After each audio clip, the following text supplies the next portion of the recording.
America থেকে ভারতবর্ষে আসার জন্য এবার সময় লাগবে মাত্র ৩০ মিনিট। ঠিক শুনেছেন, মাত্র আধ ঘন্টায় মার্কিন যুক্তরাষ্ট্র থেকে ভারতবর্ষে পৌঁছে যেতে পারবেন আপনিও। তবে এও কি সম্ভব? বিশ্ব জুড়ে এবার এমনই আলোড়ন তুলে দিয়েছেন ইলন মাস্ক তার ঘোষণার মাধ্যমে। বর্তমানে যে দূরত্ব পেরোতে প্রায় ২০ ঘন্টা পর্যন্ত সময় লেগে যায়, তা কি করে মাত্র আধ ঘন্টায় সম্ভব?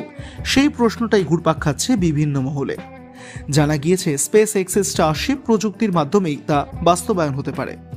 পৃথিবীর যে কোনো দুই প্রান্তের মধ্যে অতি দ্রুত যাতায়াতের জন্য বিশেষ নকশা তৈরি করা হয়েছে।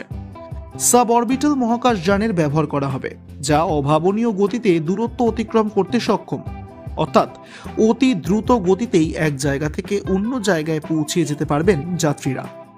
একদিকে যেরকম সময় বাঁচবে, অন্যদিকে যে কোনো কাজ দ্রুত শেষ করাও সম্ভব।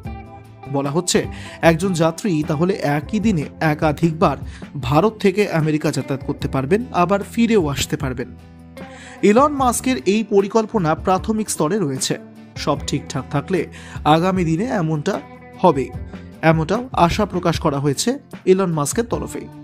পরিকল্পনা বাস্তবায়িত হলে কতটা খরচ লাগবে এই যাতায়াত করার জন্য, তা অবশ্য এখনো পর্যন্ত চূড়ান্ত কিছু জানানো হয়নি সংস্থার তরফে। গোটা পৃথিবীকে একে অপরের সঙ্গে জুড়ে দেওয়াই এখন ইলন মাস্কের প্রধান উদ্দেশ্য বলেই ঘোষণা করেছেন নিজেই।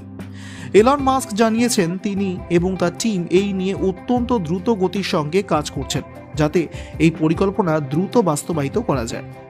ইলন মাস্ক জানিয়েছেন আগামী দিনে মানুষ মঙ্গলে গিয়ে বাস করবেন। অর্থাৎ বর্তমানে তার পরিকল্পনা বাস্তবায়ন হলে মঙ্গল গ্রহের দিকেই যে তাকিয়ে রয়েছেন তিনি, সেটা পরিষ্কার। তবে তার বর্তমান পরিকল্পনা কতটা দ্রুত বাস্তবায়ন হবে সেটাই এখন দেখা। নতুন এই পরিকল্পনার নাম দেওয়া হয়েছে আর্থ টু আর্থ, আর একই সঙ্গে জানানো হয়েছে প্রত্যেকবার একসঙ্গে 1000 জন যাত্রীকে নিয়ে যাতায়াত করতে পারবে এই নতুন উড়ান। এক ঝলকে মিডিয়া।